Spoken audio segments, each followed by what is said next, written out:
बिस्मिल्लाहिर्रहमानिर्रहीम, अस्सलाम वालेकुम। इसमें मोहम्मद इरफान अफजल और आप देख रहे हैं यूनिवर्सल वीज़ा गाइडेंस। तो मैं आपके लिए लाता हूँ आपके तमाम इमिग्रेशन मसाइल का हल।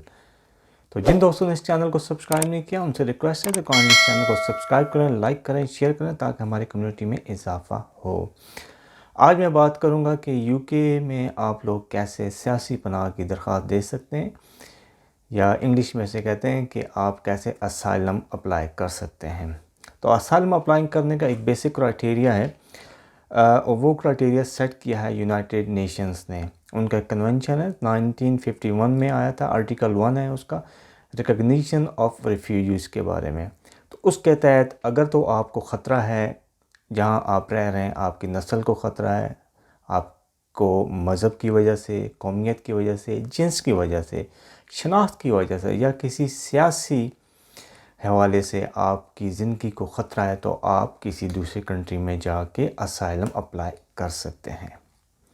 इसके लिए ज़रूरी है कि आपको ये बताना पड़ेगा कि उस मुल्क की जो गवर्नमेंट है वो आपको तहफ़्फ़ुज़ देने में नाकाम रह गई है।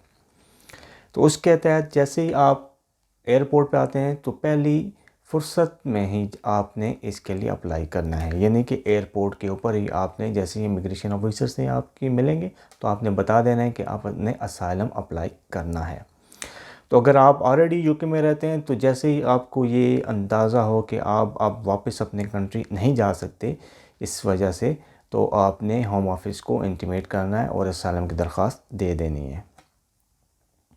तो इसका प्रोसीजर क्या है कि जैसे ही आप एप्लीकेशन देते हैं तो आपका पहले एक जनरल इंटरव्यू होता है जिसको कहते हैं स्क्रीनिंग इंटरव्यू। इसमें जो होम ऑफिस की तरफ से केस वर्कर होता है वो आपसे बेसिक डिटेल लेता है कि आप कौन हैं, कहाँ से आए हैं और क्यों यहाँ रहना चाहते हैं, और आपके बाकी तमाम ख़ानदान की डिटेल आपसे ली जाती है और आपका केस रजिस्टर कर दिया जाता है। उसके बाद आपको एक डेट दी जाती है कि आपने फ़लाँ डेट पे आना है, फिर आपका डिटेल इंटरव्यू होगा जिसको कहते हैं सब्सटेंटिव इंटरव्यू।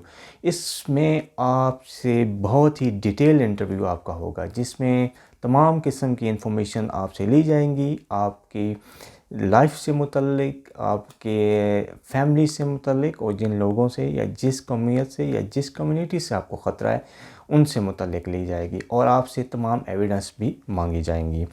उसके बाद 6 महीने का टाइम है। 6 महीने में होम ऑफिस ने डिसाइड करना है कि वेदर यू आर एलिजिबल, आपको असाइलम देना चाहिए, नहीं देना चाहिए, या आपको ह्यूमन राइट बेस पे कोई और वीज़ा ग्रांट करना चाहिए। तो जैसे ही आपका इंटरव्यू होता है तो आपने होम ऑफिस के एहलकार को बताना है कि आपके पास, अगर आपके पास रहाइश नहीं है तो आपने रहाइश का बताना है, आपके पास कुछ सोर्स ऑफ इनकम नहीं है आपने उसका बताना है। तो गवर्नमेंट की तरफ से आपको रहाइश भी मिल जाएगी और आपके थोड़े से बेनिफिट वगैरह भी स्टार्ट हो जाएंगे जिससे आप अपना गुजर बसर स्टार्ट कर देंगे। तो इसके लिए बहुत इंपॉर्टेंट है कि आपके पास ऑब्जेक्टिव एविडेंस होनी चाहिए कि क्यों, किन वजूहात की बिना पर आप असाइलम अप्लाई कर रहे हैं। अगर तो आप किसी ऐसे फ़िरके से ताल्लुक़ रखते हैं जिसको बहुत ही ज़्यादा तशद्दुद का निशाना बनाया जा रहा है आपके बैक होम कंट्री में, या अगर तो आपका कोई सियासी नज़रिया ऐसा है कि बाकी तमाम सियासी पार्टीज़ आपके ख़िलाफ़ हो गई हैं, और इसके अलावा अगर तो आपकी कोई जिन्स का प्रॉब्लम है, कोई कौमियत का मसला है, जेंडर का मसला है, तो आपने उसको पूरा डिटेल से बताना है। Evidence is very necessary. एक बात याद रखें कि अगर किसी ने यूरोप में या किसी और कंट्री में असाइलम अप्लाई किया होगा तो वो यूके में असाइलम अप्लाई नहीं कर सकता है। तो जैसे ही उनको पता चलेगा आपने ऑलरेडी अप्लाई किया है तो होम ऑफिस क्या करेगा, आपको वापस उसी कंट्री में भेजेगा जहां आपने असाइलम अप्लाई किया हुआ है। मीन यूरोप में आप किसी भी कंट्री में सिर्फ एक ही दफ़ा अप्लाई कर सकते हैं, आप बार बार अप्लाई नहीं कर सकते हैं। अगर तो आपकी एप्लीकेशन रिफ्यूज़ होगी तो 14 दिन के अंदर आपका टाइम है, आप उसके ख़िलाफ़ अपील कर सकते हैं।